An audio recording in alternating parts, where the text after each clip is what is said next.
Bem, então, boa noite a todos vocês, a todas vocês, nossos companheiros de toda quinta-feira, quando nós reservamos um pouco de nosso tempo para falar de literatura. E, neste caso, não apenas de literatura, mas da literatura maranhense. Se vocês observam bem, quem é fã, assim como eu, por exemplo, das lives do Instagram e de outras por aí, há muitas pessoas falando de literatura, mas a literatura da nossa terra é quase sempre esquecida. Ela acaba ficando, não vou dizer nem em segundo plano, mas às vezes acaba ficando sem plano algum, e sem plano, às vezes, de começar. Então, esse grupo aí acaba sendo uma espécie de tábua de salvação para quem gosta de nossa literatura e para quem quer vê-la divulgada, quem quer vê-la estudada. E hoje nós temos aqui a presença do nosso querido colega de jornada, que é o Mauro César Vieira, que eu tive a honra de tê-lo como aluno no tempo em que eu trabalhava na Faculdade de Santa Fé, e ele era um garoto, ainda jovem. Não vou dizer teu apelido lá, viu, Mauro? Fica tranquilo, sabe, a vontade é grande, mas aqui tem que manter uma certa formalidade, então não vou dizer o apelido, embora esteja com muita vontade aqui.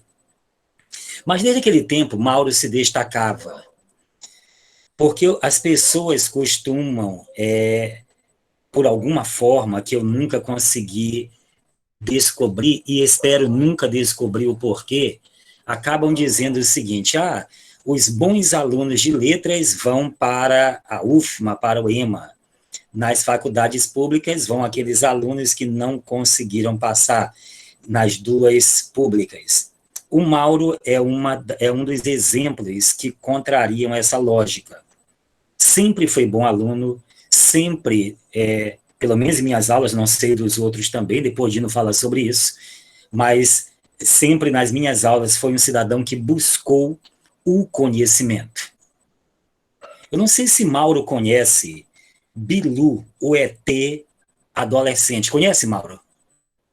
Bilu, ET adolescente. Para quem não sabe, isso é lá de Mato Grosso do Sul, e lá tem um ET chamado Bilu. E o Bilu tem uma frase. A frase dele é: busque conhecimento. É a única frase que esse ET diz e que todos nós deveríamos ouvir. E o Mauro, mesmo sem ser adepto do extraterrestre Bilu, buscou o conhecimento. Formou-se em letras pela Faculdade de Santa Fé, depois faz outros cursos tentando se aperfeiçoar e atualmente está na fase do mestrado, e em breve nós teremos aqui um novo mestre nesse nosso grupo aqui, com toda a honra. E o Mauro sempre também foi o cidadão inquieto em busca de conhecimento. Porque o conhecimento, gente, ele está em todos os lugares. Nós estamos na época da informação, mas nem todos nós sabemos sistematizar os dados, as informações e transformá-los em conhecimento. E, apesar de muito jovem, quando as pessoas falam: a juventude não quer nada com a vida, o Mauro e outros colegas dele também, que não vamos citar nomes aqui, mas sempre quiseram alguma coisa com a vida. E eu fiquei muito feliz, há alguns anos, faz mais ou menos uns 5 a 6 anos, quando o Mauro me convidou para o lançamento de seu primeiro livro, Manuscritos de Jericó, uma espécie de, em termos de gêneros e estrutura, em que nós temos uma mescla que pode ser lido às vezes como conto, às vezes como novela, às vezes como ensaio de romance. Na contracapa do livro tem: você tem em mãos narrativas reveladoras e escritas pelo senhor Chant, o chefe da polícia do Império de Jericó. Tenha cuidado com o que você vai descobrir, pois esses manuscritos foram publicados apenas dentro dos muros dessa cidade. Que segredos o Império de Jericó esconde? O que aconteceu no passado para que essa cidade passasse a ser vítima de tanta perplexidade? Surpreenda-se com histórias policiais impressionantes, cheias de mistérios e revelações sobre esse sinistro lugar, onde tudo pode acontecer. Então, bem-vindo ao Império dos Acontecimentos Surpreendentes que aguardam você. Então, já é um apanhado geral de algo que não é muito comum aqui em nossa literatura, que é essa literatura dita como policialesca. E esse tom de mistério dessa busca, nós tivemos um José Luzeiro, temos um José Everton, temos outros escritores que fizeram também e fazem uma literatura assim, mas não é muito comum. Então, acho que há uns 5 ou 6 anos, acho que é 2015 o livro, nós temos isso. Logo depois, o Mauro publica um pequeno volume chamado A Vida a Dois, histórias para inspirar qualquer casal, e eu vou completar aqui, histórias para inspirar qualquer casal a buscar a separação. Porque na hora que a pessoa lê esses contos de Mauro, pode sentir vontade, talvez, de saber um pouco mais sobre a vida de seu consorte ou de sua consorte. Porque, como diz o professor, agora fugiu o nome dele, gosto muito dele, mas fugiu, nós só amamos de verdade aquelas pessoas que nós não conhecemos direito. Porque a partir do momento que nós começamos, é o Clóvis Barros Filho, a partir do momento que nós começamos a conhecer de verdade as pessoas, nós temos uma tendência a deixar de amá-las, porque o amor verdadeiro é um amor que perdoa as falhas do outro. E nem todo mundo está preparado para perdoar as falhas dos outros. Então, esse amor verdadeiro é uma raridade. Então, Vida 2 e também os Manuscritos de Jericó são os livros que eu conheço do Mauro, pode ter mais, se tiver depois vai me perdoar, porque eu não os li ainda, mas esses dois já li com muito orgulho, com muito carinho, e apresento agora, que não precisa apresentar, porque ele é nosso, é de nosso grupo, mas eu vou deixar a palavra agora com Mauro César Vieira, para falar um pouco de si, de sua obra e dessa trajetória de leitor a escritor. Daquele garoto, que é ainda um garoto, nós percebemos isso, mas para se transformar nesse garoto escritor. Lembrando, Mauro, uma das certezas da vida: a juventude não dura para sempre. Só para Dino, tá bom? Mas fora isso, a juventude um dia passa, aproveite sua juventude, em breve você será um senhor escritor, e em breve será o velhinho que escreve, tá bom? Seja bem-vindo, Mauro, vamos ouvir você com toda atenção e carinho. Bom, primeiro agradecer as palavras muito afetuosas do meu professor José Neres, sempre muito afetuoso. Agradecer a essa imposição que o grupo me fez de estar aqui hoje, para esses próximos 20, 30 minutos aí de pura sonolência que será isso para você. Eu vou tentar diminuir um pouco esse mal-estar que talvez eu possa estar causando aqui para vocês. Como o professor Neres terminou, e eu quero começar desse ponto, eu acredito, e foi por isso que a gente escolheu esse nome dessa fala, de que a trajetória de um escritor começa muito antes, né? Começa, provavelmente, quando ele aprende a ler, talvez antes de ele aprender a ler, né? E o que eu vou tentar fazer aqui é um exercício que, se eu estivesse escrevendo, seria uma espécie de autobiografia literária, assim como outros já fizeram. E por mais que, desde que a gente firmou esse encontro, eu venha tentando elencar memórias que possam ter me trazido até esse momento, eu não me permiti entrar fundo nessas memórias para tentar o mais... e não pré-selecionar, e não selecionar anteriormente aquilo que eu que eu acho que seja importante, e tentar fazer essa trajetória com vocês aqui. Bom, vamos começar do começo, né? Eu sou daqui de São Luís, e no dia 22 de outubro de 1994, na Santa Casa de Misericórdia, ali próximo à Rua do Passeio. Essa é uma história que mãe sempre tem aquela história que conta sempre, né? Então, para todo mundo que bate, ela conta a mesma história, e a história da minha mãe comigo é a história do meu nascimento, que ela diz que quando eu nasci, a Santa Casa era um hospital tão pobre, mas tão pobre, que me colocaram numa forma de bolo, e me levaram para dar banho dentro dessa forma de bolo. Eu também não sei que tamanho eu tinha, quanto que eu pesava, que eu cabia numa forma de bolo, mas enfim. A minha mãe, meu pai e minha mãe eram muito jovens, né? O meu pai era taxista, ele passou um bom tempo ainda como taxista, até eu fazer uns 13 anos, 13, 14 anos. E a minha mãe, ela era recepcionista de uma loja não, de uma oficina eletrônica, que é a oficina eletrônica do meu avô, que ainda continua lá no centro. Eu morei a minha juventude praticamente toda no centro de São Luís, e talvez aí eu comece a entender um dos motivos pelos quais a literatura me puxou e acabou me trazendo para cá nessa condição de escritor. Eu morava na rua Jansen Miller, lá no centro, uma rua muito próxima à Praça Maria Aragão, e a minha casa, ela ficava de fundo para a casa dos meus avós, de forma que a frente da minha casa era na rua Jansen Miller e a frente da casa dos meus avós era na rua seguinte, que era a rua Coelho Neto. Que é a rua Coelho Neto. A rua ainda está lá, a casa dos meus avós ainda está lá. Meu avô ainda mora lá, minha avó faleceu já.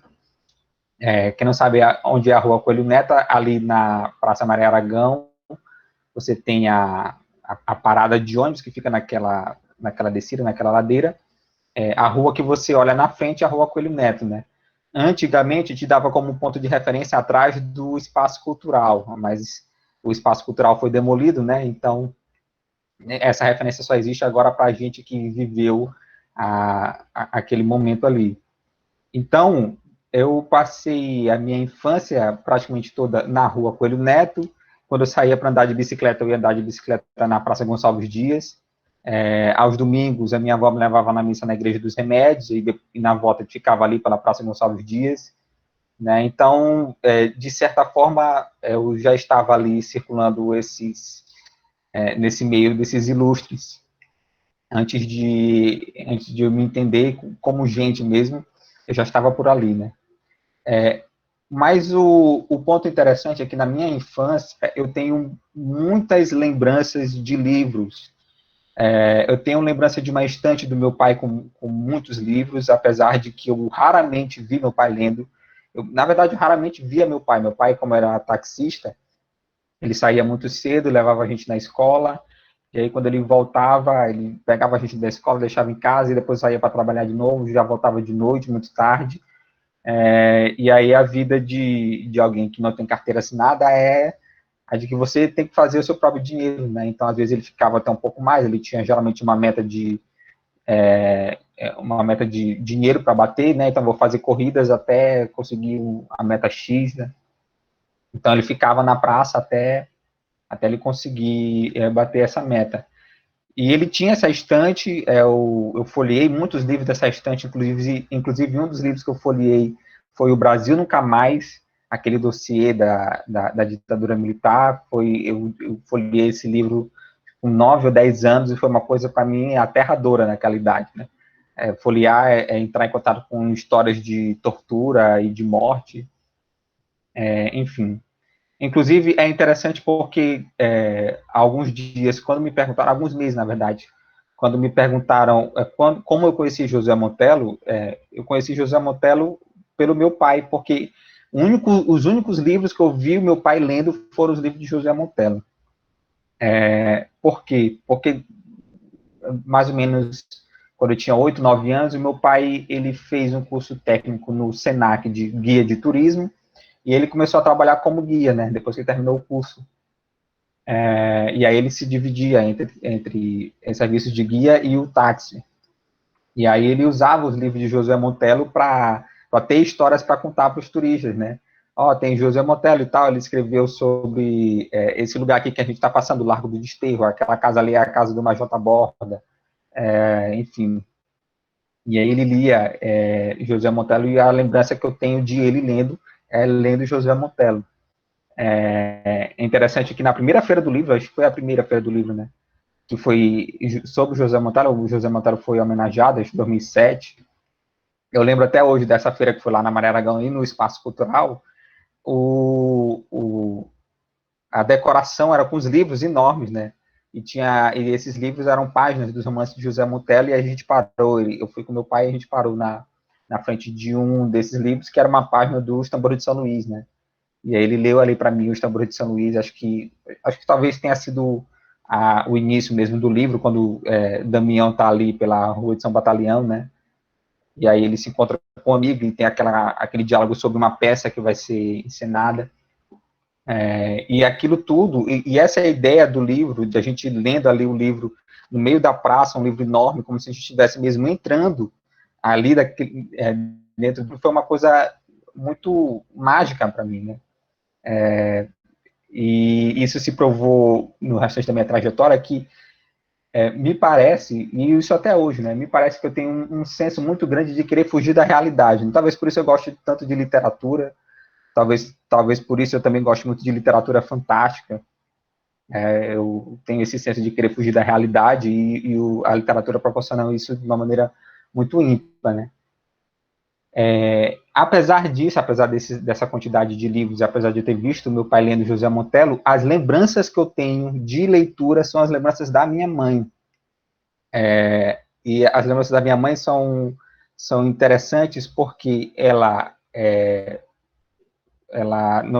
não é uma pessoa que tem estudado muito, ela não é uma pessoa que cultivava a leitura de uma maneira muito comum, mas, em contrapartida, ela foi influenciada muito pelo meu avô, e eu também fui o pai dela, né, e eu também fui muito influenciado por eles dois, porque o meu avô é espírita. E eu aprendi desde cedo vendo meu avô que quem é espírita lê muito, né? Eu lembro do meu avô com os livros da codificação de Kardec, eram os livros de uma encadernação de espiral, e tinha a cara de Kardec assim na frente, era uma cara de um homem zangado, assim, e meu avô lendo, estudando, porque desde que eu passei a acompanhar, assim, de longe o meu avô, ele sempre foi palestrante espírita. E ele deu várias palestras aqui em São Luís, até hoje ele dá palestras aqui em São Luís, é convidado no interior para dar palestras espíritas também, então eu já fui com ele algumas vezes, né, eu estou por lá, menino, vem aqui, vamos ali, vou dar uma palestra ali no Anjo da Guarda, eu ia junto com ele, e ele sempre levando o livro sempre marcado e tal, e aí a minha mãe tomou gosto, né, e ela lia muita literatura espírita também, né. Então a gente ia na livraria espírita, que ficava lá na Rua de Santana, do lado da Federação Espírita, e a gente comprava livros ali. Depois de um tempo, a livraria espírita conseguiu uma banca lá na Praça do Panteão, e a gente ia lá também comprar livros. Então eu tenho essa referência da minha mãe lendo muito literatura espírita, né? E isso passou muito para mim também. E o mais importante, talvez, nessa infância, é que eu sempre ganhei muito livro. Eu sempre ganhei muito livro, desde livros religiosos, que minha mãe ou minha avó iam lá na Paulinas, vou comprar esse livro aqui, um livro fino, um livro mais grosso, e levava para mim, e eu sempre fui um consumidor de livros muito voraz, desde criança. Tanto que até hoje eu guardo algum desses livros aqui, né, como recordação. Tem uns 2 ou 3 aqui, os outros eu não consegui, alguns eu queria ter guardado, não consegui guardar, não sei o que aconteceu com eles, mas são sempre lembranças muito, muito afetivas, né? Mas talvez o ponto mesmo de virada para eu me reconhecer enquanto leitor e depois enquanto escritor, não foi nada disso, né? Foi algo totalmente fora disso daí. E começou não na literatura, começou num filme, Na verdade, não começou no filme, começou num álbum de figurinhas, que é uma coisa que hoje praticamente a gente não vê, né? Álbum de figurinhas. A gente vê na Copa do Mundo, sempre na Copa do Mundo eles lançam um álbum e aí a gente coleciona figurinhas. Mas lá na minha infância, no começo dos anos 2000, ainda era comum a gente ir na banca para comprar figurinhas e depois trocar figurinhas na escola, né? E eu ganhei um álbum que foi de um filme, que foi o álbum do Superman O Retorno. Um filme que foi lançado em 2005 ou foi 2006, não lembro. E aí eu comprei as figurinhas, né? Comprando as figurinhas. Lá perto de casa já tinha várias bancas. E aí montando tal. E aí a partir dali eu fiquei, não, eu acho que eu quero assistir esse filme. O álbum era sobre o filme. As figurinhas eram algumas cenas do filme, né? Eu quero assistir.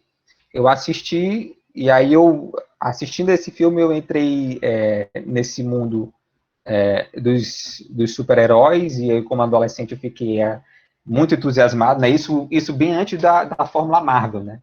Isso bem antes do Homem de Ferro, antes dos Vingadores, antes dessa onda mais recente dos heróis no cinema. E o fato é que, por incrível que pareça, o filme não me levou para outros. Obviamente, o filme me levou para outros filmes também, né? Eu fui conhecendo outros filmes e tal, e a partir daí veio um gosto que eu tenho muito peculiar pelo cinema também.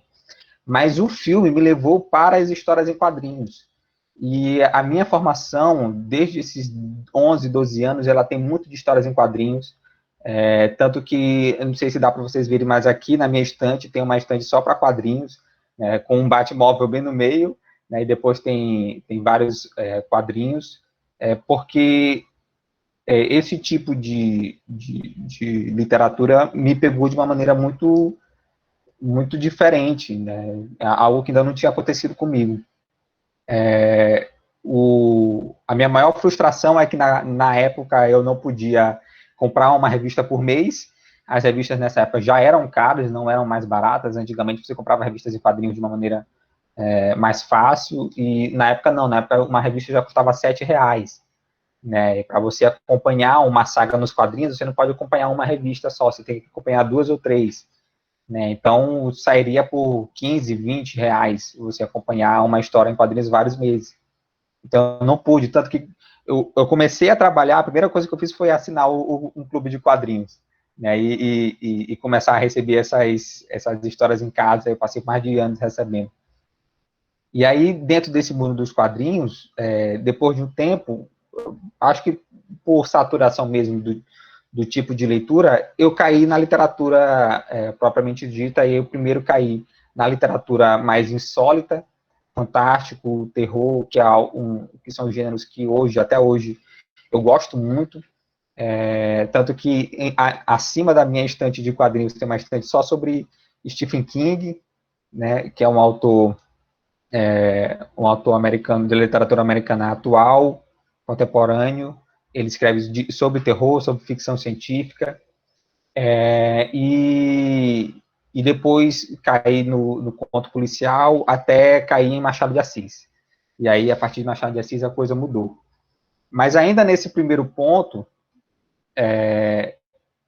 depois que eu caí nessa literatura mais insólita, o que me fez virar leitor mesmo, leitor de verdade, foram os contos do Arthur Conan Doyle, que é o escritor que escreveu Sherlock Holmes.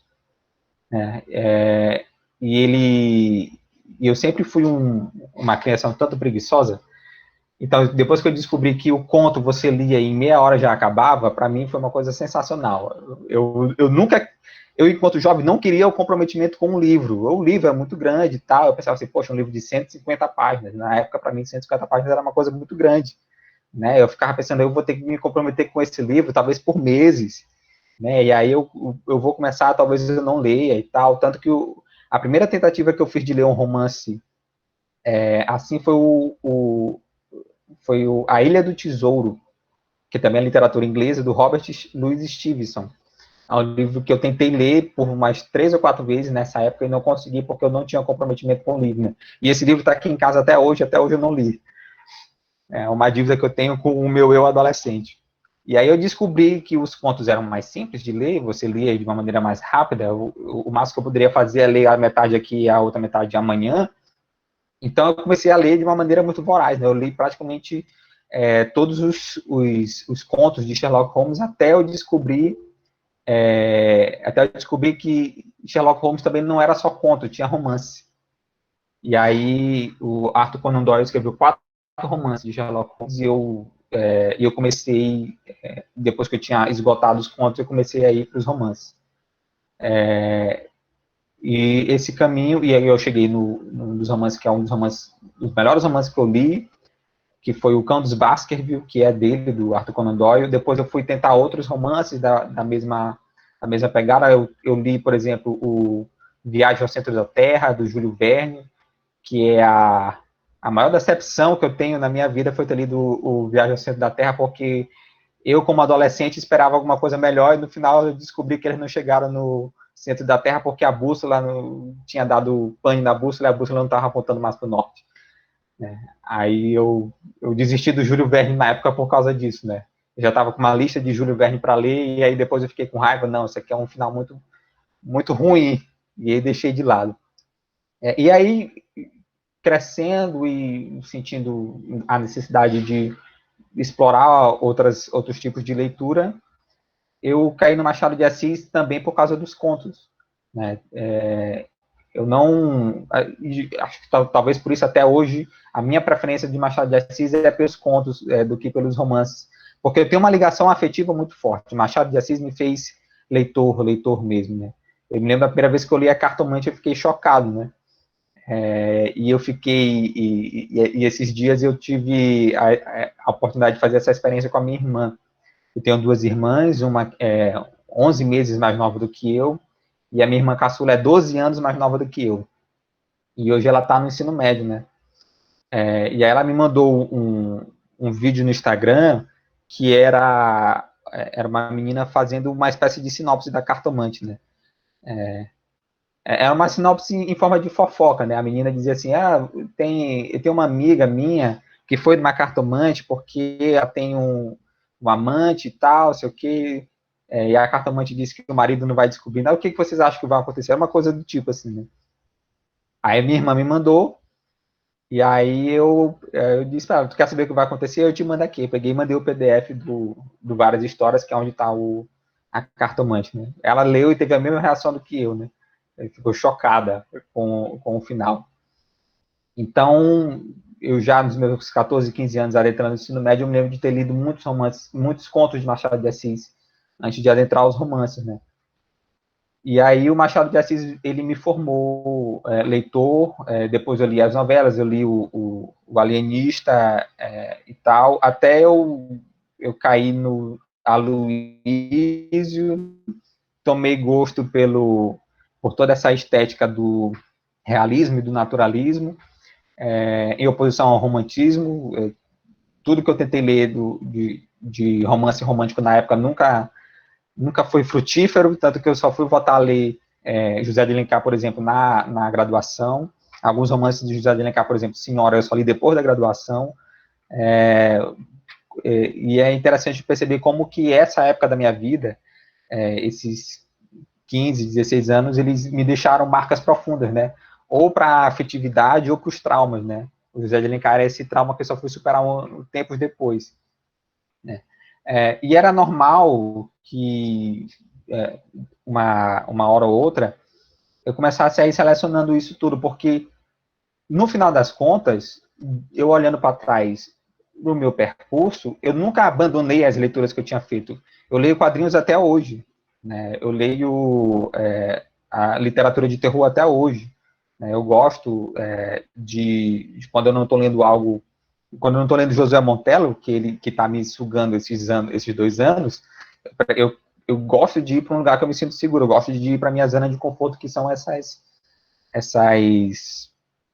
literaturas, né? E é algo que, quando eu estou em sala de aula, eu sempre digo para os meus alunos, né? Você não precisa escolher. Ninguém está mandando você escolher. Leia Machado de Assis e não leia isso daqui, né? Você pode escolher o que você quer ler.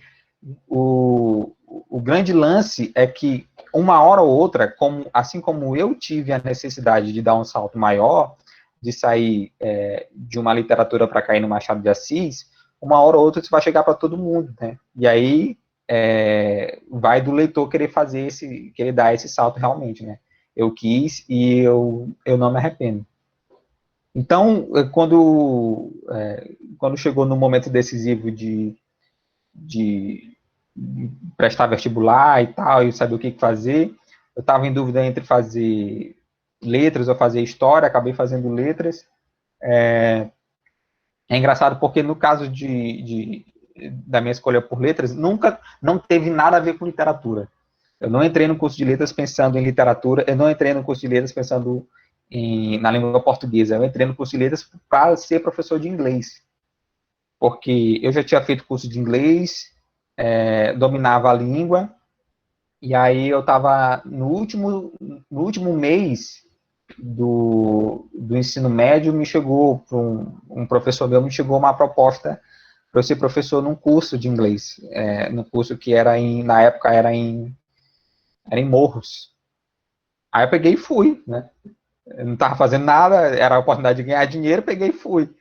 Né? E aí coincidiu de que, não, tá aqui, eu fui, dei a primeira aula, gostei, vou ficar aqui, disse, não, então eu vou fazer letras logo e seguir essa carreira. Né? E aí fui fazer letras em inglês. É interessante porque o professor Neres falou sobre essa diferença da universidade, essa diferença que a gente tem na nossa cabeça sobre universidade privada e universidade pública. Na época, eu tive a oportunidade de ir para a UEMA. Eu passei no vestibular da UEMA, inclusive, eu acabei renegando a UEMA por 2 vezes, né? A primeira na graduação, que eu tive a oportunidade, eu passei no vestibular e não fui. Escolhi fazer na Faculdade de Santa Fé, que eu tinha ganhado a bolsa do ProUni. E depois, agora no mestrado, que eu passei também na seleção da UEMA, depois de ter tentado o mestrado por 2 anos seguidos e não ter conseguido, quando foi 2019, eu disse, não, vou fazer logo 2 seleções, porque aí se eu não passar em uma, eu passo na outra, e aí de 2019 não passa, né? Acabou que eu passei nas 2 e escolhi a UFMA em vez da UEMA, né? Então eu reneguei a UEMA 2 vezes, e para me redimir agora, eu estou fazendo uma pós na UEMA para não ficar mal comigo mesmo, né? Enfim. E aí eu acabei optando por fazer na faculdade privada, porque só pelo único motivo de que era mais fácil de eu chegar, era mais fácil de eu me locomover, e eu já estava trabalhando, né? E aí, como eu já estava trabalhando, eu priorizei uma maneira mais fácil de me locomover na cidade. Se eu tivesse ido para União, por exemplo, eu teria que pegar 3 ônibus, e onde eu morava para ir para a Faculdade de Santa Fé, que era no Anil, era no Anil, que não é mais, era um ônibus só.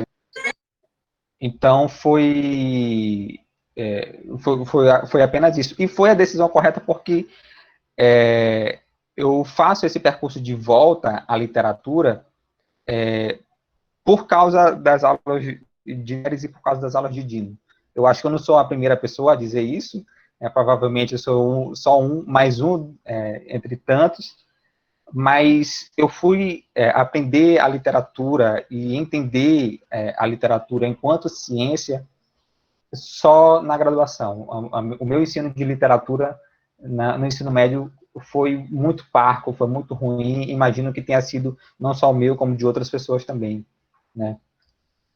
Infelizmente, é algo que ainda hoje é comum, você ter professor de literatura que não sabe ensinar literatura, e a maioria deles não sabe ensinar literatura porque não leram os livros sobre os quais eles falam, né? Sobre os que são assuntos da aula, não leram. É um professor que vai dar aula sobre a Luísa Azevedo e não leu nem o Mulato, né? Só sabe do Mulato o que está no livro didático, né? Enfim. E aí eu fiz esse percurso, eu fui de volta, aos poucos eu fui fazendo esse percurso, né? É interessante que um ponto em específico desse percurso de volta à literatura que eu fiz na graduação também envolve uma disciplina só que eu tive de literatura com Lindalva, que foi uma disciplina acho que de literatura portuguesa, 1 ou 2, não me lembro, e tem um conto específico que a gente trabalhou, que ela trouxe para a gente, o conto do Essa de Queiroz, O Moinho. que foi que é um dos contos, um dos melhores contos que eu li, que eu levo para as minhas aulas até hoje, né? E aí esse meu reencontro com a literatura acabou me trazendo aquele gosto pela leitura de novo, que eu tinha deixado de lado. Inclusive, só voltando para o parênteses aqui, essa disciplina que eu fiz com Lindalva não foi na minha turma, né? Eu passei um tempo fazendo disciplinas com outras turmas, né? Eu fazia disciplina na minha turma que era de inglês e fazia disciplina na minha, que era de tarde, e algumas outras na turma de espanhol, que era à noite. Que foi na turma de espanhol que eu ganhei esse apelido que Neres não pode falar aí, porque era para os meus tempos de solteiro, né? Hoje não serve mais. E aí a gente, eu fiz esse percurso de volta para a literatura, de volta para as leituras que eu gostava de fazer, me reencontrei com esse mundo, entendi o que era literatura e aos poucos eu fui trilhando esse caminho que é o caminho que eu levo hoje como escritor e como pesquisador em literatura, né? Eu voltei a escrever era uma coisa que eu fazia desde sempre, na escola ainda, na época, na terceira, quarta série, eu lembro que a professora gostava de me botar para versejar, para fazer uns poeminhas e tal. Um dos poemas que ela me botou para fazer acabou indo, inclusive, para uma publicação da escola, não me lembro aonde. Não me lembro se foi num folheto, não me lembro se foi na agenda do ano, não sei. Mas também a minha intimidade com a poesia terminou aí, né? Começou e terminou aí.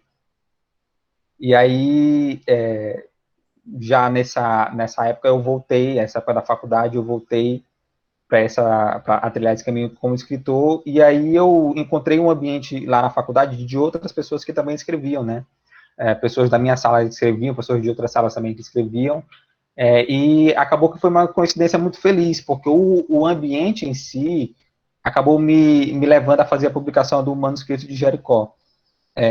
E a minha relação com manuscritos é tão interessante que eu, por exemplo,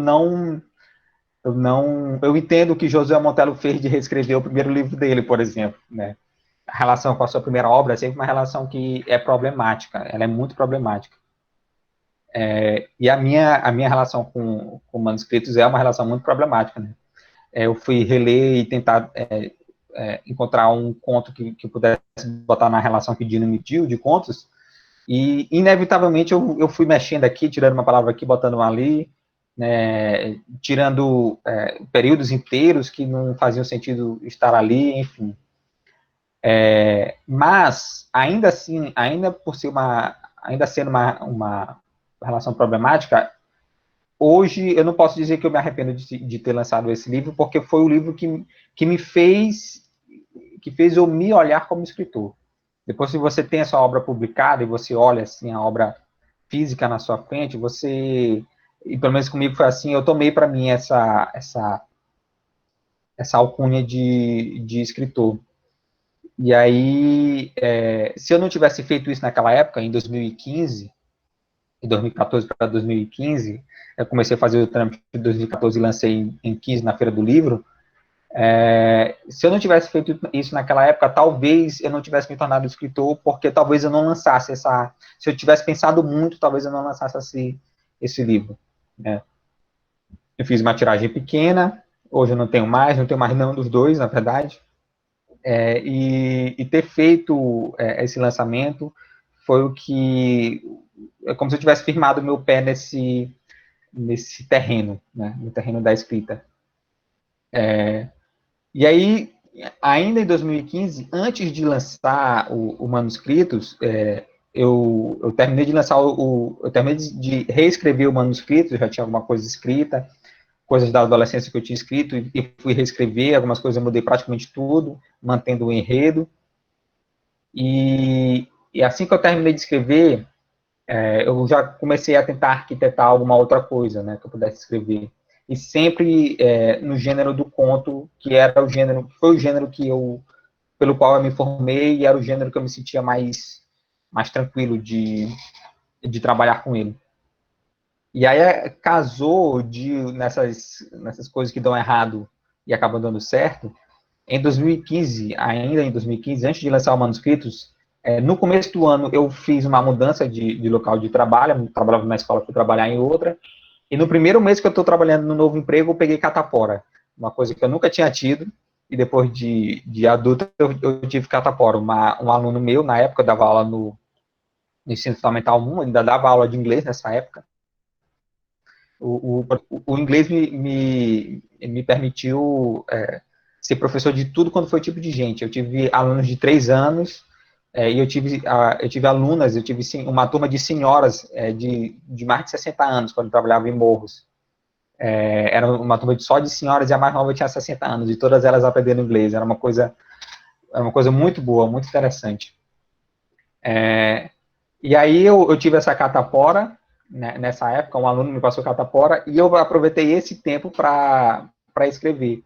Foi a época que, por coincidência, eu estava numa época muito rodriguiana da minha vida, lendo muito Nelson Rodrigues, e aí eu tive uma recepção minha de uma crônica do Nelson que ele escreveu, de um dos contos da vida como ela é. Ele construiu de uma maneira e terminou de uma maneira que eu achei que não era a maneira que eu esperava. Me senti muito incomodado. Não, isso aqui não tá legal, não. Eu vou reescrever essa história como se eu estivesse contando ela e com o final que eu queria que fosse. E aí eu escrevi esse conto, que é o primeiro conto do Vida 2, o Narciso. E aí, a partir dele, eu disse, não, eu sentei, eu estava com catapora, sentei, botei, né, todo o tempo livre do mundo, fiz uma espécie ali de rascunho de 10 contos, e aí todos eles nessa mesma pegada, 10 contos de casais que no final dão errado, né, nenhum deles dá certo. E aí eu sentei e escrevi eles todos, escrevi um conto por dia, escrevi todos eles em 10 dias, e depois fui só aprimorando, né? E aí, antes de lançar o manuscrito, antes de lançar o primeiro, eu já tinha o segundo livro, que eu só fui lançar em 2017, 2 anos depois, 2 anos e meio depois, já aprumando o texto e tal, ilustrando e fazendo diagramação e tal, reunindo dinheiro. A autopublicação não é uma coisa barata, e aí eu publiquei em 2017. De 2015 até o ano passado, até 2020, eu não tinha escrito mais nada. Nada. E nesse meio tempo, um dos motivos, talvez o principal motivo de eu ter abandonado a escrita mesmo, abandonado de deixar de lado e não pensar mais nisso, era o fato de eu saber, eu ter a sensação de que eu poderia fazer melhor, eu poderia escrever melhor, e não sabia como, não tinha ideia de como fazer isso. E eu sempre disse, não, eu vou procurar uma maneira de me especializar, vou tentar, não sei, encontrar uma saída para isso, e eu nunca sentei para realmente fazer isso, né? Eu nunca disse, não, eu vou fazer isso agora, eu vou me comprometer com a escrita para dar esse salto de qualidade. Nunca tinha feito. E aí, a partir de 2018, eu comecei a tentar fazer isso, e aí acabou que esse desejo de me aprimorar na escrita foi o que me trouxe à pesquisa em literatura e foi o que me trouxe ao mestrado com a pesquisa que eu tenho agora. Porque eu comecei lendo o que os escritores falavam sobre sua própria obra, né? Eu tenho, por exemplo, o livro do Stephen King, que ele fala sobre a obra dele, enfim. E aí me veio a vontade de fazer uma pesquisa em literatura. O meu TCC, ele não era sobre literatura, minha monografia foi sobre análise do discurso de identidade cultural do tambor de crioula.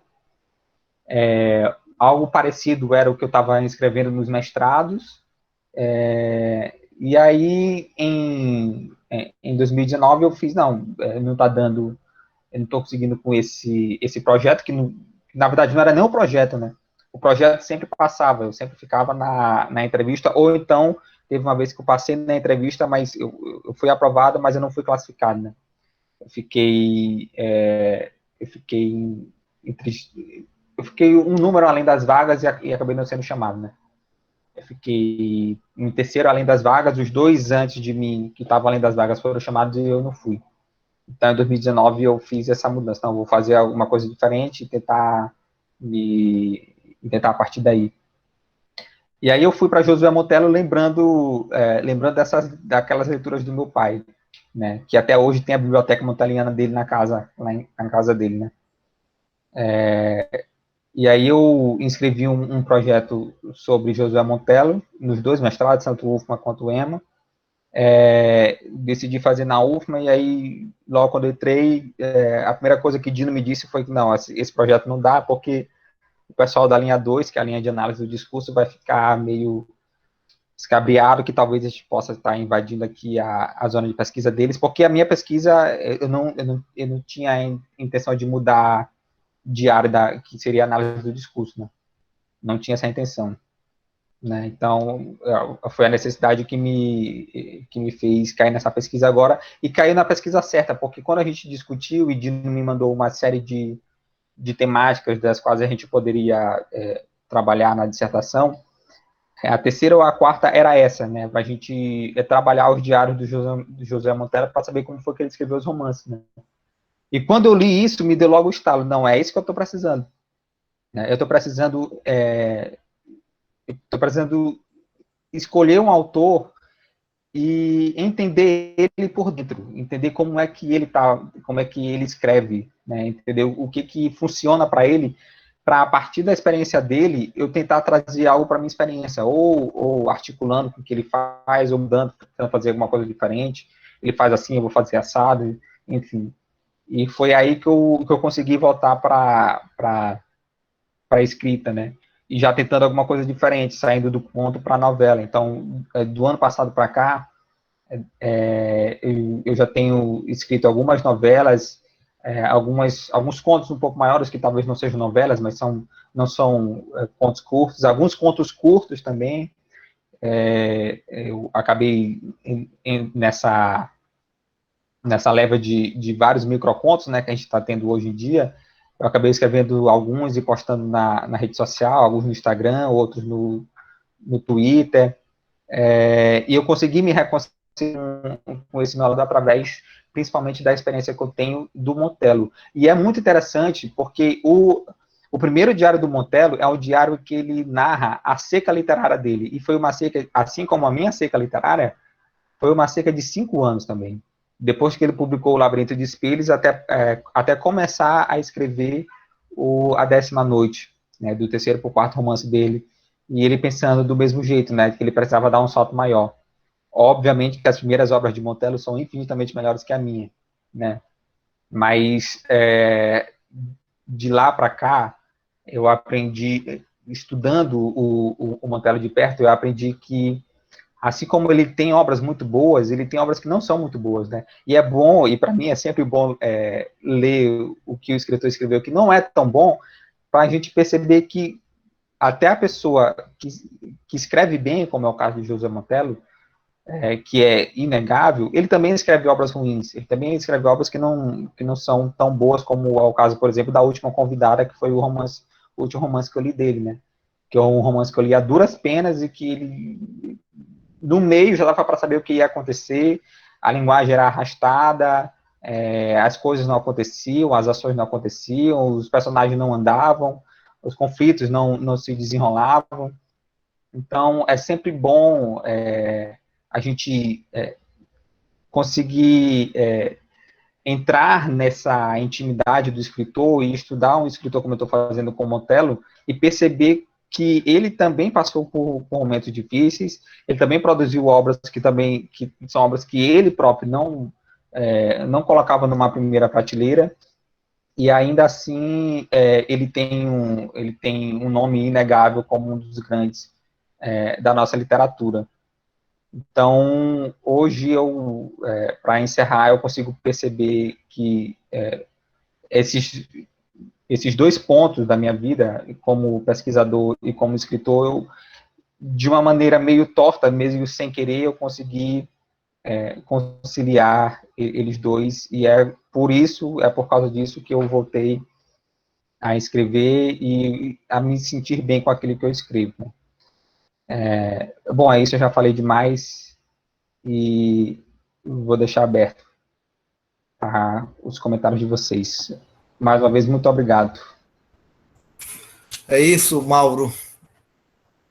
Mauro César Vieira. Bom, nós vamos então abrir para perguntas, questionamentos, comentários, né? E basta levantar a mão, que agora está mais fácil, ou se inscrever no chat. Tá? E o Mauro fez esse percurso de uma... E vejo que em 2004 ele estava com 10 anos, né? 2007, a primeira feira do livro, devia estar com o quê? 12 anos, 13? 13 anos, lendo... Eu estava com 12 anos. Eu fiz aniversário uma semana depois da Feira do Livro. Lendo páginas de Os Tambores de São Luís na Praça Maria Aragão, né? Um grande convidado na época que foi o Ariano Suassuna, né? Que fez a gente se sentir numa feira literária realmente em São Luís, né? Porque o Ariano Suassuna, professor, tem uma história interessante, porque o meu pai trabalhou nessa Feira do Livro, ele fechou um contrato, na época ele ainda era taxista, e ele tinha comprado uma Doblô um ano antes, né? Eu acho que foi o primeiro taxista a ter uma Doblô aqui em São Luís, foi o meu pai. E ele fechou uma parceria, não me lembro com quem foi, não sei se foi com... Eu sei que não foi com a Funk, mas foi com alguém que estava ali na Feira do Livro também, na organização da Feira do Livro, e ele foi a pessoa que pegou o Ariano Suassuna no aeroporto e levou pro hotel. E aí ele pegou um autógrafo do Ariano Suassuna, que é um autógrafo com o nosso nome, o nome dos filhos, né? Mauro, Juliana, que é a minha irmã do meio, e Luciana, que é a minha irmã mais nova, que na época tinha 1 ano só. E ele moldurou e tem esse autógrafo do Ariano Suassuna, né? Muito bem, né? Então, e de repente, né, para 2015, é um período aqui de 8 anos, né, de leitor para escritor, foi um tempo muito rápido, né? Em pensar, por exemplo, né, em que em 78, 79, 80, a gente como leitor, né, a minha primeira leitura foi os outros que fizeram, né? Eu sou formado ainda na literatura oral, né? De ouvir histórias dos mais velhos, né? A primeira literatura foi a contação de histórias, né? E aí leva pelo menos 15 anos, né? Para a gente estar 15 ou 10 anos, né? Para aprimorar esse trabalho todo. Mauro, gente, estão abertas as questões, eu estou falando aqui, mas vocês podem levantar a mão e perguntar. Uma coisa que me chama a atenção, né? Uma coisa que me chama a atenção, e eu tenho visto muito isso, né? É que o trabalho da composição é um trabalho um tanto de prática, é um tanto de no dia a dia, né? E eu queria saber de você, né, se ao adentrar o mundo da teoria, com o mestrado em letras, adentrar, digamos assim, essas pesquisas, você acredita que isso vai facilitar o trabalho do Mauro escritor? Né? Eu vejo isso porque todas aquelas pessoas que enveredaram por esse tipo de pesquisa, elas ficam muito exigentes, né, com a sua própria escrita. Né? Eu li o do Raimundo Magalhães Júnior, né, uma espécie de comentário sobre Machado de Assis, que Machado de Assis estava lá na Confeitaria Colombo, quando alguém chegou e disse, olha, fui contratado agora como professor de português, né, era a instrução de ensino, inspetor de ensino, que hoje é a Secretaria de Educação. E aí Machado disse, bom, mas você... Sim, eu que não sei nada de língua portuguesa, fui contratado como um professor, porque o inspetor queria alguém que conhecesse o texto, mas não conhecesse a gramática. Aí Machado teria dito, né, segundo Raimundo Magalhães Júnior, eu teria também esse trabalho se fosse lá. Quer dizer, dando a impressão de que de gramática ele não conhecia muita coisa.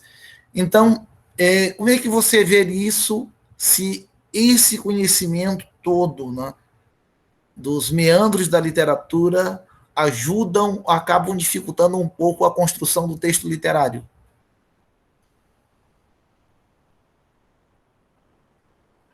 Eu não consigo ver uma contribuição direta da teoria para a composição em si. Mas eu consigo ver, por exemplo, alguns pontos levantados pelo trabalho teórico que me ajudam hoje em dia. O principal deles, talvez, seja o fato de que, principalmente para a escrita acadêmica, eu tenho um compromisso muito grande. Né? Então, por exemplo, quando eu digo que eu vou começar a escrever um artigo, eu tenho uma meta de escrever esse artigo até dia tal. Né? E aí eu consigo me organizar para escrever aquilo ali. E eu percebi, eu fiz esse teste ano passado algumas vezes, eu percebi que assim, isso para a escrita literária, eu também consigo produzir, o que é algo muito importante, porque as tentativas que eu tinha até então de tentar escrever alguma coisa maior do que um conto, elas sempre acabavam frustradas, porque chegavam num ponto em que eu não sabia o que fazer. Eu não sabia se era para terminar, eu não sabia se não era para terminar, eu não sabia se eu tinha que desenvolver esse conflito e tal. Quando eu me dou um prazo para a escrita literária, assim como eu me dou um prazo para a escrita acadêmica, eu sei que eu vou terminar no dia tal. Então, se eu sentir que a história está terminando, eu posso deixar para terminar ela depois. Né? Não, eu escrevi hoje 2.000 palavras, vou deixar... era para ter escrito 2.000 palavras, só escrevi 500, vou deixar para escrever as 1.500 amanhã, por exemplo. Né? E aí eu consegui me organizar dessa maneira. Um outro que acabou me ajudando, esse contato com a teoria, todo esse trabalho da crítica genética de outras pessoas que analisaram os manuscritos ou documentos do processo de outros autores. E aí perceber como é que esses outros autores trabalhavam sem eu precisar adentrar o arquivo deles. Por exemplo, tem alguns trabalhos sobre como era a composição do Guimarães Rosa, conta do diário para a composição do Guimarães Rosa. Né? Eu só teria acesso a esse diário se eu tivesse no arquivo do Guimarães Rosa, né? Mas fazendo essa leitura, que é uma leitura para a pesquisa, eu consigo encontrar ali caminhos que talvez me ajudem. Mesmo que não vá servir para nada, como às vezes não serve para nada, sei lá, o Manuel Bandeira fez assim, mas eu vou fazer assado. Mas o fato de eu saber que existe um método por trás me dá uma possibilidade. Que se eu não tentar fazer, se eu tentar fazer agora e não der certo, eu posso utilizar isso mais na frente num bloqueio criativo que eu tenha. Não, vou tentar fazer assim, assado. Enfim.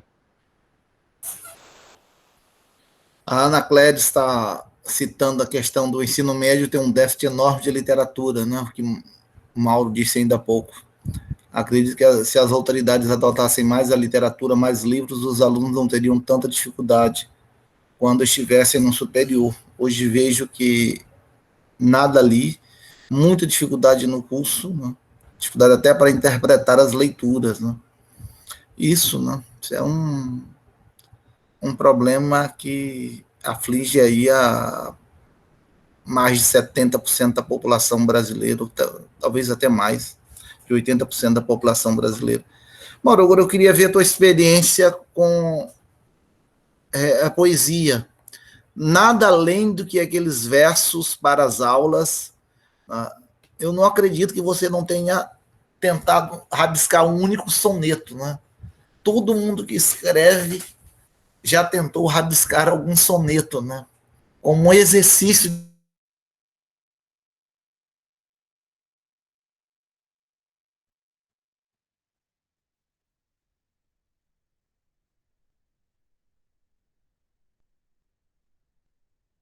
de prática, né? do ensino fundamental com a poesia. Nada. Se eu disser que foi nada, eu vou estar mentindo. Mas eu vou fazer como o José Montella, eu vou rasgar tudo isso e botar por debaixo do tapete. Eu tenho vontade de voltar para a poesia, mas eu só posso voltar para a poesia quando eu me sentir leitor de poesia. Eu não me sinto leitor de poesia ainda. Né? Eu leio, eu consigo, a gente consegue fazer a interpretação e tal, mas eu não vou na livraria, por exemplo, comprar um livro de poesia. Né? Talvez eu vá comprar um Ferreira Goulart, por exemplo. Né? Que é um Ferreira Goulart, eu sempre gostei muito do Ferreira Goulart, desde que eu vi o Ferreira Goulart no meu ensino médio. Mas ele é exceção. Acho que, fora ele, eu não me vejo. O que eu me vejo tentando fazer é alguma coisa assim, próxima do... Eu não chamaria de cordel, mas algo próximo de um poema narrado. Assim. Uma narração em poema, não sei. Um conto em poema, por exemplo, não sei. Alguma coisa do tipo, acho que seria uma tentativa interessante. Eu acho que o que é novo, o que é tentativa, o que não é tão comum é algo que me chama muita atenção. Então, talvez isso no futuro. Verdade, é o conto em versos conhecido, né? Que Arthur Azevedo acabou se tornando um mestre, né? Você contar a história toda em versos. Bom, Lindalva, Neres, Helena, Ana Cléris. Oi, professor. Oi, Dino. Pode falar. Então, eu falei aí da questão do ensino médio ter esse déficit de literatura. Agora nós estamos no 6º período, a Vivi está aqui também, que é da minha turma, e ela pode também dizer essa questão. Nós estamos lendo para fazer um seminário, agora sábado, 2 sermões de Padre Antônio Vieira. Dificílimo a leitura para quem não está acostumado com essa literatura, né? E entra latim pelo meio e faz uma confusão, né? Uma grande dificuldade. Então, eu já até comentei isso em turma, que no ensino médio, por conta desse déficit, quando a gente chega no ensino superior, é uma grande dificuldade de leitura, da gente conseguir fazer essa leitura para trazer para a linguagem atual e fazer um seminário satisfatório, precisa de muita pesquisa, justamente por essa dificuldade que tivemos no ensino médio. Então, não sei qual seria a solução, mas adotar bem mais livros de leituras nesse nível e apresentar também a literatura maranhense, que na nossa turma a gente fala que a gente basicamente não conhece os autores maranhenses justamente por isso. Eu até comentei da Semana de Literatura Maranhense, que os meninos perderam, e que foi maravilhoso, assim, para a gente poder conhecer os autores que temos e que tivemos, né, que já não estão mais com a gente, que deixaram um legado aí enorme que a gente não conhece.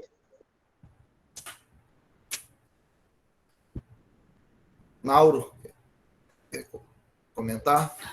Esse é um problema que a gente não vai resolver assim, né? Mas, assim, a minha experiência em específico, e eu estou falando porque foi minha, né? A minha professora de literatura não leu, se ela leu alguns dos livros que eram matéria da nossa disciplina, então eu não sei onde é que ela viveu, porque a impressão que a gente tinha é que ela não conhecia. A professora que eu tive no ensino médio foi só uma professora, não, foram 2 professoras, nenhuma das duas tinha lido as obras que elas estavam ensinando. E não é assim de dizer, essa aqui ela não leu, mas essa aqui ela leu e tal, não chegou a ler uns Lusíadas todo, por exemplo, mas leu, ela tem uma leitura interessante em José de Alencar, ou tem uma leitura interessante em Aloysio Azevedo, não tem nada, a leitura não era nada. Então, ela não leu, ela não fazia a gente ler, porque ela não leu, então ela não sabia mais ou menos qual era a importância do livro, então ficava uma coisa assim meio, ela estava falando uma coisa lá, a gente está fingindo que está aprendendo aqui e ficou por isso mesmo. Eu não sei, eu já encontrei, depois de professor, agora, já caminhando em salas de professores, já encontrei outros professores que também, por gestor educacional também um tempo, encontrei outros professores de literatura que tinham lido pouco os livros que eles deveriam ensinar, né? Então, eu achei que isso tivesse ficado no passado, mas, pelo visto, não. Óbvio, esse é um dos pontos, a gente não pode botar a carga toda nos ombros do professor, obviamente que não, tem toda uma questão de currículo, e como que a literatura é trabalhada no ensino médio e tal, que é uma discussão mais ampla. Mas a minha experiência, ela deriva disso, a minha experiência ruim com a literatura no ensino médio deriva exclusivamente disso. Maura Linda Barros perguntou aqui, além de Nelson Rodrigues, tem mais algum autor que te inspirou a escrever? Eu não sei se inspirou a escrever, mas assim, aquela sensação de que fulano fez isso, eu também posso fazer, se ele está contando essa história, eu também posso contar. Eu tenho, acho que a todos os momentos, né? Eu tive isso com o Nelson Rodrigues, eu tive com o José Louzeiro, tive com o José Everton. Eu lendo o José Everton, me veio aquela sensação, poxa, eu também posso fazer isso. E eu tive algumas interessantes quando eu li, por exemplo, algumas obras não tão conhecidas do Aloysio, por exemplo, em que ele escrevia terror, como é o Demônios, por exemplo. Ou o Coelho Neto, quando ele escreveu Esfinge, que é uma obra de ficção científica, né, uma ficção científica barra terror ali, Esfinge, que é o Frankenstein brasileiro. Né, pô, se o Coelho Neto escreveu, por que eu não posso escrever? Né? Ele tem, se ele enveredou por esse lado, por que eu não posso enveredar, né? E é um dos pontos interessantes, porque hoje eu só me sinto, ultimamente, né, nos últimos meses, talvez no último ano, eu só me sinto para escrever alguma coisa que seja nesse tipo, que seja alguma coisa de terror, que seja algo de ficção científica, que seja, não sei, algo do insólito, do fantástico, porque eu raramente posso ler coisas assim. Né? Hoje José Montello não deixa eu ler outra coisa a não ser ele e as pessoas que falam sobre ele. Então, se eu não posso ler sobre, então eu tento compensar isso escrevendo. Né? Então, quando eu sento para escrever, eu sento para escrever sobre isso. Né? É o caso, por exemplo, do último conto que eu mandei na relação, que é um conto curtinho, que no começo desse ano, eu disse, não, vou contar isso daqui. Né? Porque é uma forma de colocar, de ainda ter isso próximo de mim, né? Aquele conto, né, que é de... Mauro, quais são os seus próximos passos nessa caminhada de escritor? Já há planos para o pós da dissertação em matéria de escritor? Plano a gente sempre tem, né? Saber se vai concretizar é outra coisa. Mas eu tenho, assim, material para um livro de novelas, eu venho tentando esquematizar um livro de novelas há algum tempo, de mais 3 ou 4 novelas. Eu já tenho material para isso, falta passar por revisão ainda, né? Mas eu já tenho material para isso. E tentar articular esse lado da escrita literária com uma escrita que não seja acadêmica, mas também que não seja literária, que seja uma escrita mais próxima de uma crítica, né? Eu venho pensando muito nisso, né? Eu acredito que a primeira coisa que eu vou fazer, a primeira coisa que eu vou lançar depois que eu terminar o mestrado é um e-book intitulado Como eu li José Montello. Eu estou fazendo uma, entre aspas, uma crítica de todos os romances que eu estou lendo dele. Eu vou ler os 26 romances, né, até o final do período, e eu tô lendo e escrevendo uma crítica sobre minhas impressões e tal, e eu vou lançar esse book aí para deixar marcado aí na internet o que eu li dele. Mas de literário eu tenho já produzido algumas coisas, eu não tenho produzido mais porque eu não tenho conseguido produzir mais, e porque escrever é uma coisa muito estranha, porque para mim é uma espécie mesmo de esquizofrenia socialmente aceita. né? Quando eu me comprometo com uma história, e eu já li isso em outros escritores também, quando ele se compromete com uma história, não é fácil você largar dela, né? E às vezes você precisa pelos seus afazeres e tal. Então, eu só sento para começar a escrever alguma coisa quando eu sei que eu vou conseguir terminar. E, geralmente, eu tenho conseguido ver pouco conto, não sei porquê. Toda vez que eu penso em alguma coisa, eu penso em algum enredo, eu penso em alguma coisa que demora um pouco mais, algo mais próximo de uma novela mesmo. Né? Acho que daqui para os meus 50 anos eu vou tentar escrever um romance, acho que é necessário, né? Mas isso aí, romance não é para a juventude, né? Só José Monteiro que era doido e fez isso na juventude, mas outros também fizeram na juventude, né? Mas isso é só para os geniais, né? Para gente que tem que labutar na palavra, o romance fica para a maturidade. Você falando isso aí, romance é para cinquentão, Neres. Então, meu amigo, já está na hora, né? Eu digo sempre que eu dizia que romance era para quarentão, depois eu disse que romance era só para 50 anos. Agora eu penso que só com 60 dá para fazer um romance. Mauro, eu queria que tu comentasse esse livro, esse texto, aliás, né, que é Erro, tá? E de onde veio essa ideia de escrever, né, esse conto Erro, né, que não está nos livros, né? Isso aí você escreveu agora, né? Esse eu botei que é para a imagem não ficar tão ruim, né? Porque os outros eram o meu eu de 2015, eu disse, eu vou botar meu eu de 2020 aqui para tentar dar uma balança. Esse veio, eu não sei por que ele veio, mas eu imagino por que ele tenha vindo, né? Aqui em casa a gente tem um caldo de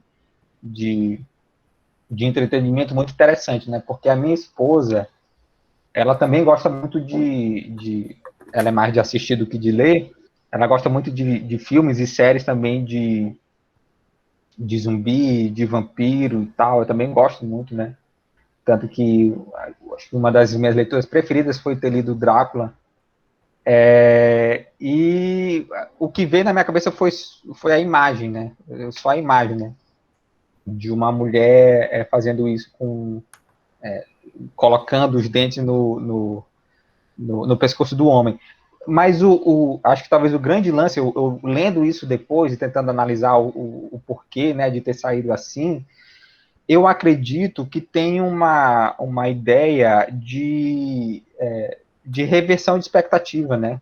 É um conto muito curto, então a expectativa ela vai muito, muito lá em cima, muito rápido, né? E quando você lê o erro e você abre a cena com uma mulher tendo dado o número de telefone a um homem, então você já faz logo a associação, né? Alguma coisa de ruim vai acontecer com ela, né? E na hora não é com ela, né? Na hora é ela que é a provocadora, né? Então, eu acho que talvez nesse ponto em si, o fato do sobrenatural veio mais como meio, só como meio, né? Para algo mesmo de uma ideia um pouco mais fora disso, né? Mas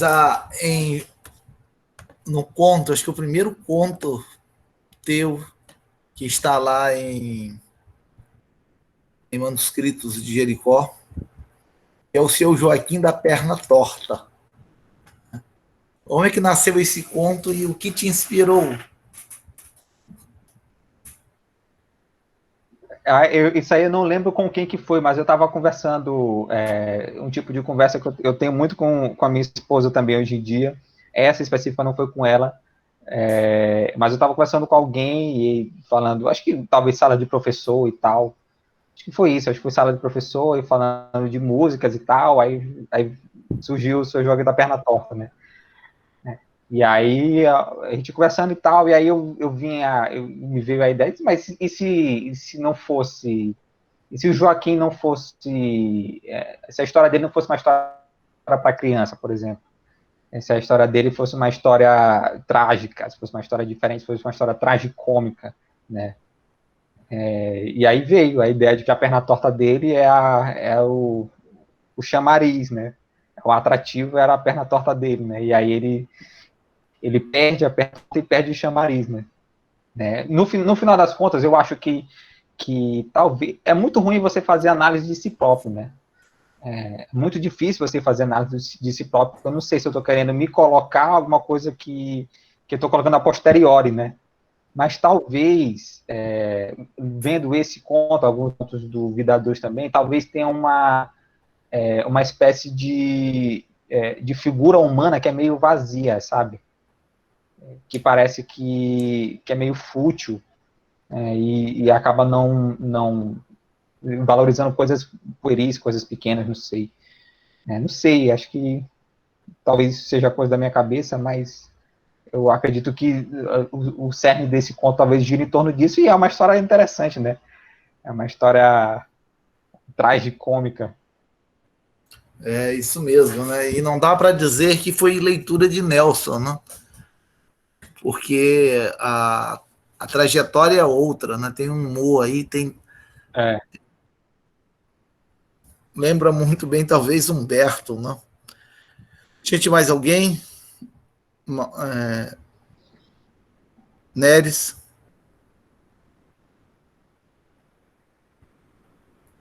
Diga, José Dino. Algum comentário? Não, só para tranquilizar aí, acho que Ana Cléris, que estava preocupada ali com os sermões de Vieira, com a leitura, é uma questão muito interessante. Por exemplo, Vieira é desafio, não interessa se você tem 15, 16, 20 ou 80 anos. Ler Vieira vai ser sempre um desafio. Você vai terminar o doutorado, como o Dino terminou, já há quase 5 décadas, e vai pegar Vieira e vai sentir dificuldades. E também, eu acredito que colocar Antônio Vieira, colocar, por exemplo, Machado de Assis para a juventude no começo de uma vida escolar também é algo temerário. Porque você pode estar simplesmente eliminando a possibilidade de alguém gostar de ler. Porque algumas obras exigem um pouco de maturidade. Como, por exemplo, é difícil ler o Euclides da Cunha se você está começando a vida de leitor. É difícil ler o Machado de Assis com suas obras mais, vamos dizer assim, em romances, Memórias Póstumas, por exemplo, se você tem alguns anos. Muitas pessoas odeiam Machado de Assis justamente por conta de professores que acabaram impondo essa leitura fora de um momento, vamos dizer assim, mais, vamos dizer assim, propício, e sem uma preparação para o aluno também, porque o aluno ele precisa ser preparado para alguns tipos de leitura.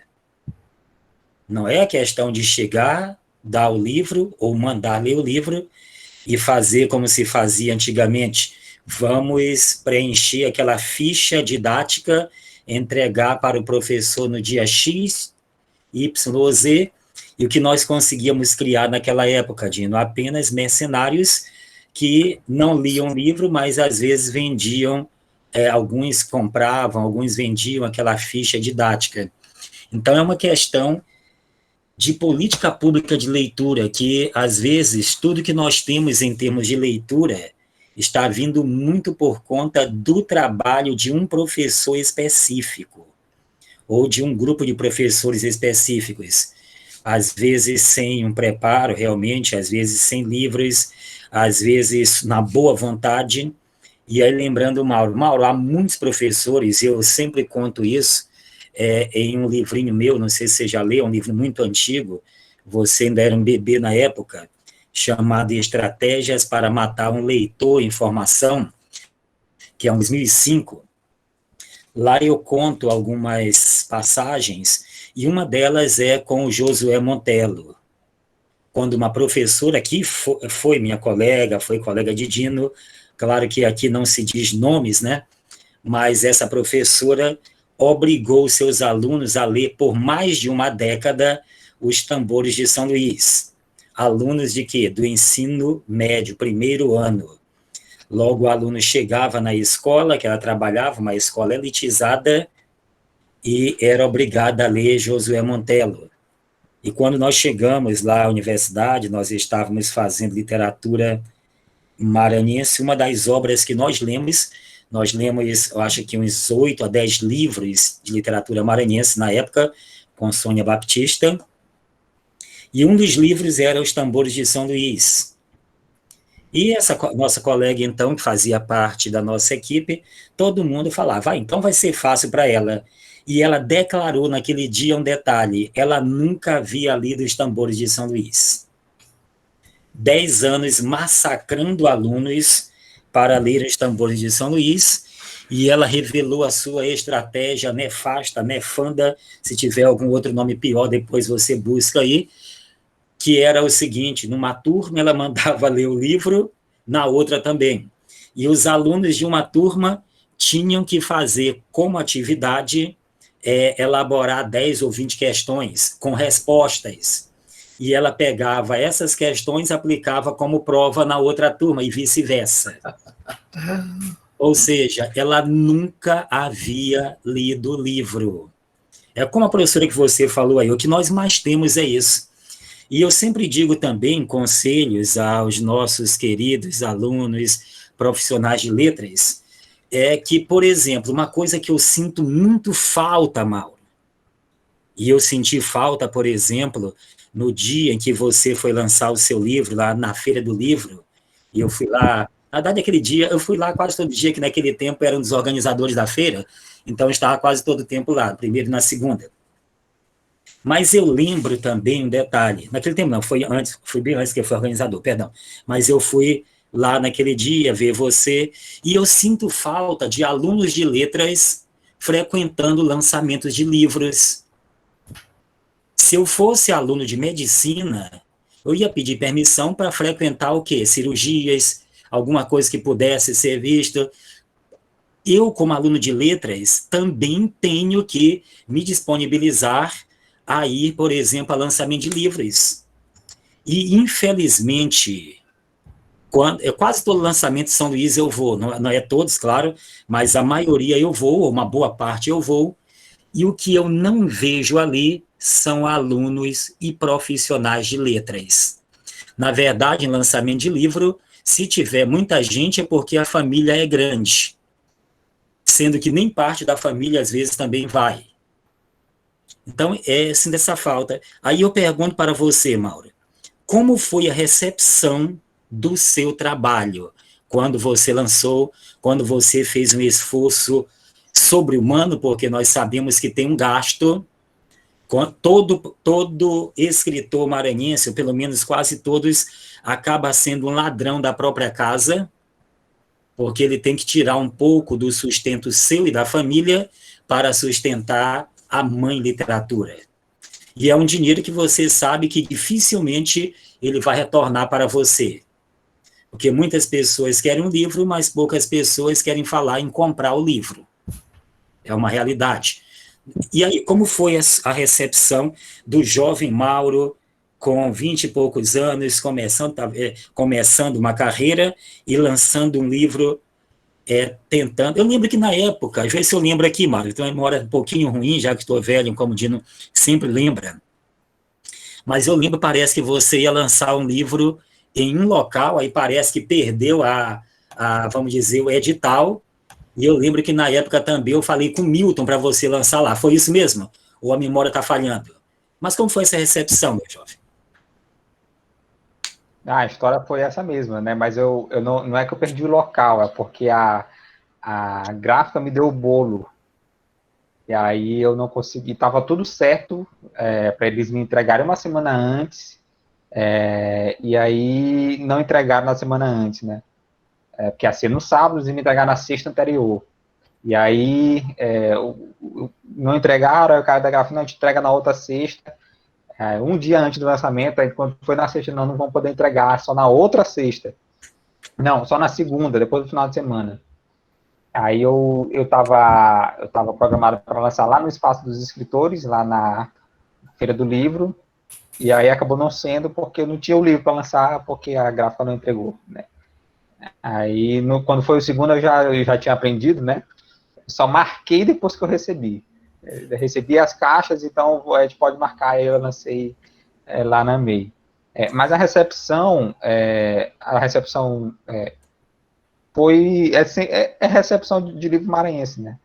Quando você tem 50 pessoas no seu lançamento, você tem que ficar muito feliz, né? Ainda mais eu, quando saiu, por exemplo, uma pequena resenha do meu livro no Estado do Maranhão, feita pelo professor José Neres, mesmo que você tem que ficar feliz, né? Eu tive essa honra no primeiro livro, no Manuscritos, né? E aí isso facilitou muito, porque é aquilo que eu falei. Se eu não tivesse lançado esse livro, eu provavelmente hoje não seria escritor, porque eu não teria entrado nesse círculo, que é um círculo que eu não me sinto bem, o círculo da vida literária, eu tenho que ser muito sincero. Eu não me sinto bem, mas a gente deixa um pouco a timidez de lado para poder frequentar, né? Mas a partir dele, a partir do lançamento, que foi um lançamento menor e com poucas pessoas, acho que talvez tenham circulado cerca de 30 pessoas só, mais familiares e amigos na época mesmo. Mas a partir desse lançamento, a partir dos contatos, enfim, da faculdade e tal, eu tive algumas oportunidades que eu não teria tido, por exemplo, se eu não tivesse lançado, né? Se eu tivesse por lançar. Um dos pontos que eu destaco aqui, dois pontos que eu destaco aqui, né? O primeiro foi a oportunidade de participar da primeira FLAEMA, a Feira do Livro do Autor e Editor Maranhense, porque me colocaram, assim, acidentalmente me colocaram ao lado de Zé Everton Neto, para falar um pouco da nossa obra. E eu fiquei, obviamente, muito tímido, né? Eu estou do lado, tenho uma obra publicada do lado de Zé Everton Neto, que já publicou não sei quantas obras, né? O público que estava lá era todinho dele, praticamente.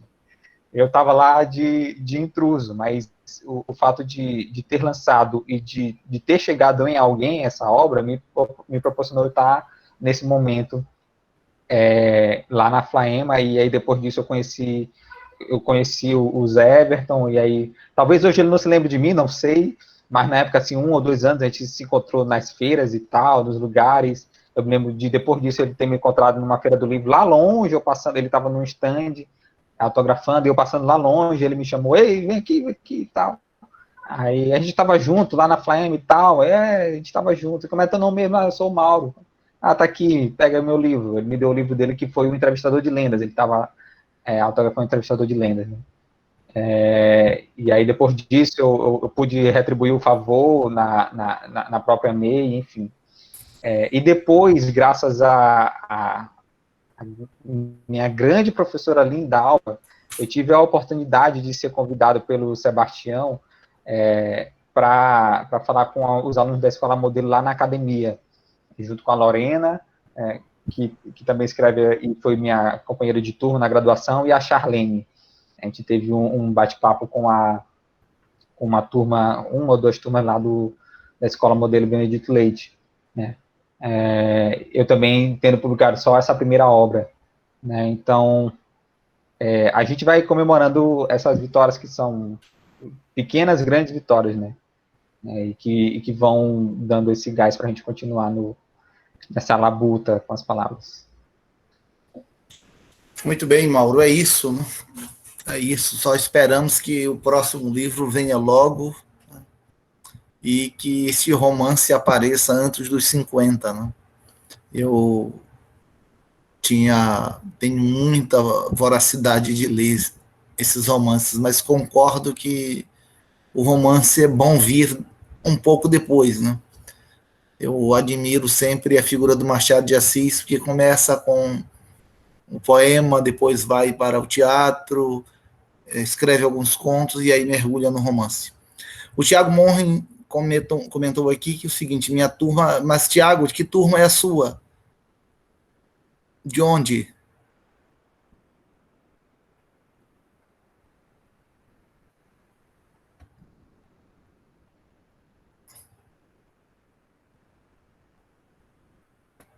Tá com som Professor. ainda. Oi. O Thiago, ele é um amigo meu, a gente fez ensino médio juntos no IFMA. Ele está contando nossa experiência no ensino médio para o senhor. Ah, entendi. Tudo bem, é no IFMA, né? Então, vejam só, né? E hoje ele faz que curso? Ele mostra aqui realmente que a turma fala, Clara, qual é o curso dele? Não, eu publiquei no meu chat para os colegas da UFMA eles entrarem, e aí o Thiago veio e se interessou, simplesmente veio fazer companhia para ele. Tudo bem, mas eu pensei que ele estivesse fazendo curso superior já. É isso mesmo, Tiago. As coisas acontecem dessa forma, né? No ensino médio, muita coisa, né? Muita coisa foi apenas para apresentar o nome do autor, né? E quase todos aqui têm essa experiência, né? O que foi dito sobre Aloysio Azevedo é o que está no livro didático, né? Nasceu em São Luís do Maranhão, escreveu tais obras e morreu em Buenos Aires, né? É isso, né? Você não tem a experiência de falar um pouco da obra, né? Até porque muitos professores, até porque o ensino de literatura, vejam só, não sei quem comentou aqui, o ensino de literatura é um problema, né? Por quê? Porque quase todas as escolas estaduais, quase todas, né, escolas estaduais, elas têm um professor e são 5 aulas por semana, né? Um professor, 5 aulas por semana. E essas 5 aulas por semana são divididas de acordo com o desejo do professor. Então, ele pode dar 4 aulas de gramática, uma de literatura, ou 2 de redação, é ele que escolhe. Poucas escolas em São Luís, eu acho que o Sintra fazia isso, né? As escolas particulares é diferente, né? Mas as escolas públicas, de modo geral, com poucas exceções, os liceus, o Sintra e tal, era o professor que decidia, né? Então, tinha uma professora formada em letras na UFMA, ela era aqui do Mônica Vale, e ela costumava fazer o seguinte: quando ela dava aula de gramática, ela queria terminar logo o conteúdo. Depois ela pegava literatura. Quando dava na teia dela, ela ia para a redação. Então ficava desse jeito. E é necessário, todo mundo sabe disso, é necessário que você planeje. Tal dia vai ser literatura, tal dia, porque você tem que cumprir. Porque senão vai fazer como Neres. Neres foi chamado para socorrer uma turma, a turma do primeiro ano. E todo mundo sabe que no primeiro ano de literatura, começa com o conceito de literatura e vai até o arcadismo, né? É o arcadismo. E aí Neres foi convocado para socorrer a turma, né? Já estavam praticamente no 3º bimestre e não tinha nada. E Neres chegou lá preparado no 3º bimestre para dar aula já do barroco, né? Está no 3º bimestre, então eu vou abrir o barroco. Aí disseram, não, você não vai dar aula do barroco. Vai começar de onde? O conceito de literatura. Quer dizer, no 3º bimestre já, Neres teve que pegar o conteúdo todo de literatura e dar em 2 bimestres o que era para ser dado em 4 bimestres. Então, essa realidade, ela praticamente está em várias escolas. Então, é necessário que a gente pense muito bem nisso, né? Então, gente, Railson está aqui, vai tomar a palavra? Oi, Dino. Opa. Olá, pessoal, boa noite. Isso aí é bem verdade, né? Eu vendo aqui a experiência do Mauro, e eu acredito que todos nós temos um ponto em comum, né?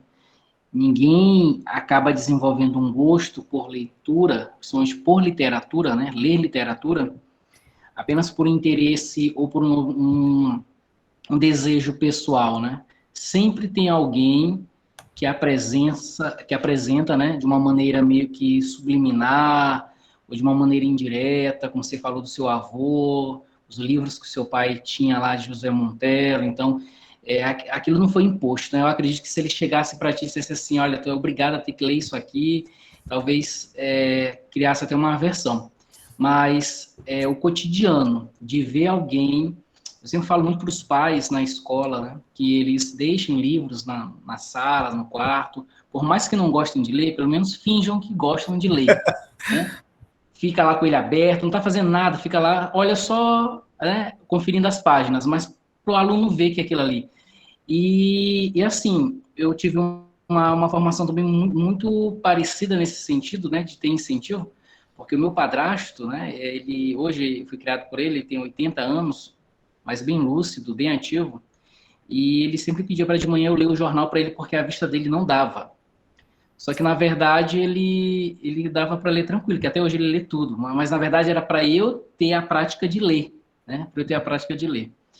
E essa questão da literatura que Dino comentou agora, isso é um fato muito grande. Eu só fui aprender a separar literatura e entender literatura na dita escola que Dino comentou aí, porque eu fiz o meu primeiro e segundo ano do ensino médio no Sintra. E lá tinha essa divisão, né? Era uma professora com 2 horários de literatura e a outra com 2 horários de gramática.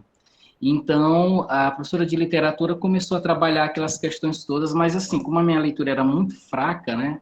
Nunca tinha visto isso no ensino fundamental, a gente tinha noção muito assim, só li um livro que minha tia tinha me dado, até comentei isso aqui já outra vez, eu fui começar a entender como funcionava. E hoje, na escola que eu trabalho, que eu leciono, de 2017 para cá, a gente também fez essa adaptação por uma iniciativa minha, né? Cheguei para a coordenadora e comentei que era importante a gente fazer isso, separar, desvincular, inclusive até por professores diferentes, né? Que o mesmo professor de literatura não fosse o professor que lecionasse gramática, que pudesse ter outra visão. E, assim, foi muito bacana, porque hoje os alunos que já estão no ensino médio, eles falam muito, né, da receptividade que tiveram no primeiro ano, quando começaram a ter a disciplina de literatura, que começavam a perguntar conceito, falar um pouco sobre algum autor, algumas obras, ou então perguntavam quem é Jorge Amado, quem é José Monteiro, quem é Arthur Azevedo, e eles dizerem tudo. E aí a primeira pergunta que surgia para esses alunos é: aonde foi que você viu isso? Porque geralmente é só no ensino médio, né? Lá do 6º ano ao 9º, a gente vai fragmentando. Só que, lógico, numa dosagem que dê para eles entenderem, numa dosagem bem mais sutil, bem mais didática. Não dá para você falar no nível de ensino médio ou de um nível acadêmico, como a gente conversa aqui e tal. Mas, assim, tem tido um efeito muito positivo. Tem um livrinho que, inclusive, foi até, acho que, sugestão de Dino para a Nayara, Os Passageiros do Futuro, né? Aquele livro ali fez um sucesso com a molecada, consegui ele em PDF, e para você ver, eu lutei para conseguir uma cópia, né, que não é mais vendido, não tem mais, do original, não consegui, e uma aluna minha mandou a mãe dela pesquisar, e ela ficou na dela, e depois de 6 meses ela conseguiu encontrar na internet, num sebo, o original, né, da versão de 80, né, Diana? Acho que é da década de 80 esse livro, e ela me deu de presente. Né? Eu achei o PDF, todo mundo lê, a gente imprimiu o PDF. Mas o original, eu disse assim, eu tenho muita vontade de conseguir o original. E o original ainda todo marcadinho, com uma cartela, com os quadrinhos da história. Isso é muito bacana, né? E ver essa garra hoje dessa galera que está aí na linha de frente da literatura, da educação, para formar bons leitores, é elogiável, porque a gente tem observado que, começando pelos pais, né, até um comunicado que é colocado no grupo de suspensão de aula ou mudança de calendário, eles não conseguem entender. Né?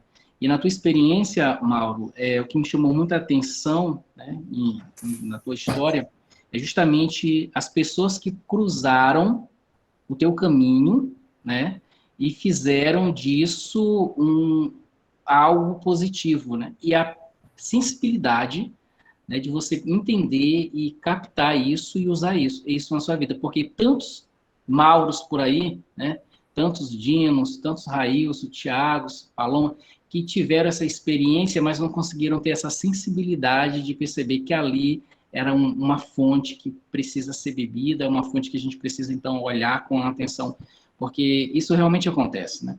E, geralmente é mais comum em famílias de professores, de educadores, né?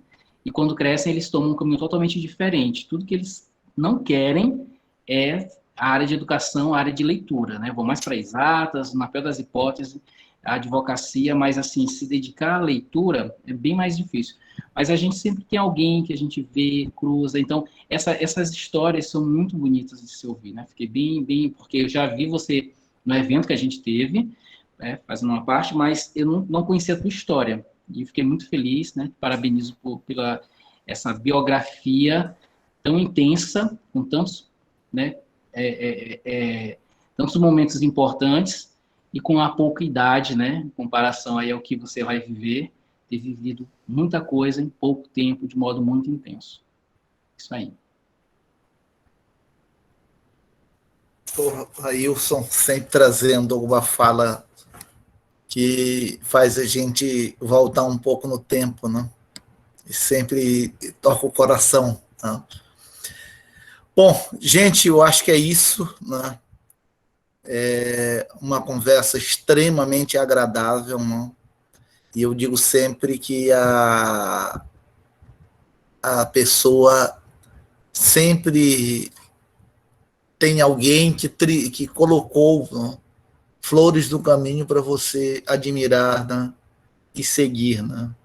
Mauro falou aí do avô dele, né, do pai, né, essa cena do pai lendo com ele uma página dos Tambores de São Luís, vendo aquele livro, né, ou os livros que recebeu de presente, isso é muito importante, né?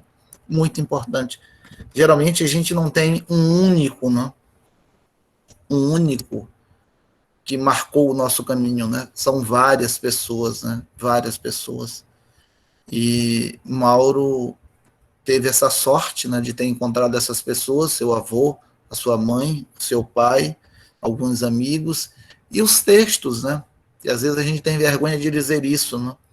O livro citado aí, Os Passageiros do Futuro, quando eu li em 82, fiquei enlouquecido por esse livro. E depois vieram as revistas de Tex, né? A revista de Tex até hoje me fazem, né, que eu acho que é talvez a revista que esteja mais tempo, né, no top das vendas no Brasil, né, e que a gente encontra em qualquer parte. Isso é o meu entretenimento, né? Entretenimento, quando a gente está naquela situação de espera, né, e que está demorando muito, a leitura de um Tex ajuda, né? Então, tem sempre essas coisas todas que nos ajudam.